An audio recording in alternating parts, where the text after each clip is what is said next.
അസ്സലാമു അലൈക്കും വറഹ്മത്തുള്ളാഹി. പ്രിയ സഹോദരങ്ങളെ, നമ്മളൊക്കെ ഖുർആനിനെ വല്ലാതെ സ്നേഹിക്കുകയും ആദരിക്കുകയും ബഹുമാനിക്കുകയൊക്കെ ചെയ്യുന്നവരാണല്ലോ. അതുകൊണ്ട് തന്നെ നമുക്ക് ഖുർആൻ പാരായണത്തിനോട് പ്രത്യേക ക്രേസാണ്. എല്ലാവർക്കും ഖുർആൻ പാരായണത്തിനോട് വല്ലാത്ത താല്പര്യമാണ്. ഖുർആൻ ഓതുമ്പോൾ തന്നെ നമ്മുടെ മനസ്സിന് വല്ലാത്ത ഒരു ശാന്തിയും സമാധാനവും ലഭിക്കാറുണ്ട്, അല്ലേ? എന്നാൽ നമ്മളൊക്കെയും ഖുർആൻ പാരായണം അതിൻ്റെ ശരിയായ രീതിയിൽ ചെയ്യണമെന്ന് ആഗ്രഹിക്കുന്നവരായിരിക്കുമല്ലോ. അതുകൊണ്ട് തന്നെ ഖുർആൻ പാരായണത്തിന് ധാരാളം നിയമവശങ്ങളുണ്ട്. ഖുർആൻ പാരായണം ചെയ്യുമ്പോൾ അതിൻ്റെ നിയമവശങ്ങൾ അറിഞ്ഞിരിക്കുക എന്നുള്ളത് അത്യന്താപേക്ഷിതമാണ്, അനിവാര്യമാണ്. നമുക്ക് കുറച്ച് വീഡിയോകളിലായിട്ട് ഖുർആൻ പാരായണം അതിൻ്റെ തനതായ രീതിയിൽ തജ്വീദോടുകൂടി ഓതാൻ പഠിച്ചാലോ? ഈ വീഡിയോയിൽ വളരെ സിമ്പിളായിട്ട് നമുക്ക് ഒരു നിയമത്തെക്കുറിച്ച് പഠിക്കാം, അതായത് ഇൽഹാറിനെ കുറിച്ച് പഠിക്കാം. ഈ നിയമങ്ങളൊക്കെയും പണ്ട് നമ്മളിൽ പലരും മദ്രസയിലേക്ക് പഠിച്ച് മറന്നിട്ടുള്ള നിയമങ്ങളായിരിക്കും. അതൊന്ന് നമുക്ക് ഓർമ്മ പുതുക്കിയെടുക്കുകയും ചെയ്യാം, അറിയാത്തവർക്ക് പുതുതായി പഠിക്കുകയും ചെയ്യാം ഇൻഷാ അള്ളാഹ്. അപ്പോൾ ഇൽഹാർ എന്ന് പറഞ്ഞാൽ എന്താണ് എന്നാണ് നമ്മൾ പഠിക്കാൻ പോകുന്നത്. ഇൽഹാറിന് 6 അക്ഷരങ്ങളാണുള്ളത്. അതായത് അറബി അക്ഷരങ്ങളിൽ നിന്നും 6 അക്ഷരങ്ങളെ നമ്മൾ ഇൽഹാറിലേക്ക് എടുക്കുകയാണ്. അതായത് ഹംസ്, ഹാ, ഐന്, ഹാ, ഗൈന്, ഹാ. ഈ 6 അക്ഷരങ്ങൾക്കും ഒരു പ്രത്യേകതയുണ്ട്. ഈ 6 അക്ഷരങ്ങളും നമ്മുടെ തൊണ്ടയിൽ നിന്നാണ് പുറത്തേക്ക് വരുന്നത്. അതുകൊണ്ട് തന്നെ ഈ അക്ഷരങ്ങൾക്ക് ഹൽക്കിൻ്റെ അക്ഷരങ്ങൾ എന്നാണ് പേര് പറയപ്പെടുന്നത്. ഈ 6 അക്ഷരങ്ങൾ ഖുർആനിൽ എവിടെ കാണുകയാണെങ്കിലും അവിടുത്തെ പശ്ചാത്തലവും സാഹചര്യവും നമ്മളൊന്ന് നോക്കണം. ആ അക്ഷരങ്ങൾക്ക് മുമ്പ് എന്താണുള്ളത്? ആ അക്ഷരങ്ങൾക്ക് മുമ്പ് സുക്കൂനുള്ള നൂനോ അതല്ലെങ്കിൽ തൻവീനോ ആണ് ഉള്ളതെങ്കിൽ, തൻവീൻ എന്ന് പറയുമ്പോൾ അത് ഫതഹ് തൻവീനാകാം, കിസർ തൻവീനാകാം, ലമ്മ് തൻവീനുമാകാം, ഏതോ ആയിക്കോട്ടെ. അങ്ങനെ തൻവീനോ സുക്കൂനുള്ള നൂനോ ആണ് വരുന്നതെങ്കിൽ അവിടെയാണ് പ്രശ്നം. അവിടെ നമ്മൾ വെളിവാക്കി ഉച്ചരിക്കണം. ഇൽഹാർ എന്ന് പറഞ്ഞാൽ അതിൻ്റെ അർത്ഥം വെളിവാക്കുക എന്നാണ്.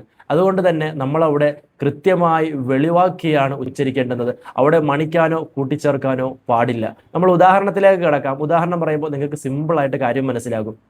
തൈറൻ അബാബിൽ. ഇവിടെ ആ റായിന് ഫതഹ് തൻവീനാണുള്ളത്. അതിനുശേഷമുള്ള അക്ഷരം ഏതാണ്? നമ്മൾ നേരത്തെ പറയപ്പെട്ട 6 അക്ഷരങ്ങളിൽപ്പെട്ട ഹംസയാണുള്ളത്. അതുകൊണ്ട് തന്നെ അവിടെ ആ തൻവീനിനെ നമ്മൾ വെളിവാക്കി ഉച്ചരിക്കണം. തൈറൻ അബാബീൽ എന്നാണ് അവിടെ ഓതേണ്ടുന്നത്. അതുപോലെ തന്നെ നാറുൻ ഹാമിയ. ഇവിടെ ആ റായിന് ലമ്മ് തൻവീനാണുള്ളത്. അതിനുശേഷമുള്ള അക്ഷരം നമ്മൾ നേരത്തെ പറയപ്പെട്ട 6 അക്ഷരങ്ങളിൽപ്പെട്ട ഹാ ആണുള്ളത്. അതുകൊണ്ട് തന്നെ ആ ലമ്മ് തൻവീനിനെ നമ്മൾ വെളിവാക്കി ഉച്ചരിക്കണം. അവിടെ മണിക്കാനോ കൂട്ടിച്ചേർക്കാനോ പാടില്ല. നാറുൻ ഹാമിയ. അതേസമയം നാറു ഹാമിയ അതല്ലെങ്കിൽ തൈറാ അബാബീൽ അങ്ങനെ മണിക്കാനോ അങ്ങനെയുള്ള പരിപാടിക്കൊന്നും നിൽക്കാൻ പാടില്ല. സിമ്പിളായിട്ട് വെളിവാക്കി അങ്ങ് ഉച്ചരിക്കുക. തൈറൻ അബാബീൽ നാറുൻ ഹാമിയ, അങ്ങനെയാണ് അവിടെ ഓതേണ്ടുന്നത്. വേറൊരു ഉദാഹരണം പറയാം. ഈ പറയപ്പെട്ട 6 അക്ഷരങ്ങൾ സുക്കൂനുള്ള നൂനിന് ശേഷം വന്നാലും ഇതേ നിയമമാണ്. സുക്കൂനുള്ള നൂനിന് ശേഷം ഈ പറയപ്പെട്ട അക്ഷരങ്ങൾ വന്നു. ഫമൻ ഉഫിയ. അവിടെ സുക്കൂനുള്ള നൂനാണ്, ശേഷമുള്ളത് നമ്മൾ നേരത്തെ പറഞ്ഞ 6 അക്ഷരങ്ങളിൽപ്പെട്ട ഐനാണ്. അതുകൊണ്ട് തന്നെ അവിടെ വെളിവാക്കുക. ഫമൻ ഉഫിയ എന്നാണ് ഓതേണ്ടുന്നത്. അതേസമയം ഫമ ഉഫിയ എന്നൊന്നും ഓതാൻ പാടില്ല. അത് മണിച്ചു കൂട്ടിച്ചേർക്കലായി പോകും. അത് വേറെ നിയമങ്ങളാണ്, അത് നമ്മൾ പുറകെ പഠിക്കും. അങ്ങനെ ഓതാൻ പാടില്ല. ഇവിടെ പക്ക വെളിവാക്കിയായിട്ടാണ് നമ്മൾ ഉച്ചരിക്കേണ്ടുന്നത്. അതുപോലെ മിൻ അഖീഹി. ആ സുക്കൂനുള്ള നൂനിന് ശേഷം ഹംസ വന്നു, അതുകൊണ്ട് വെളിവാക്കി ഉച്ചരിക്കുക. മിൻ അഖീഹി എന്നാണ് ഓതേണ്ടുന്നത്. ഇതുപോലെ തന്നെയാണ് സുക്കൂനുള്ള നൂനിൻ്റെയോ തൻവീനിൻ്റെയോ ശേഷം നമ്മുടെ ഈ 6 അക്ഷരങ്ങൾ വന്നു കഴിഞ്ഞാൽ ഇൽഹാറാണ് ചെയ്യേണ്ടുന്നത്. ഇനി ഖുർആൻ ഓതുമ്പോൾ ഈ 6 അക്ഷരങ്ങൾ എവിടെ കാണുകയാണെങ്കിലും നിങ്ങളത് ശ്രദ്ധിക്കുക.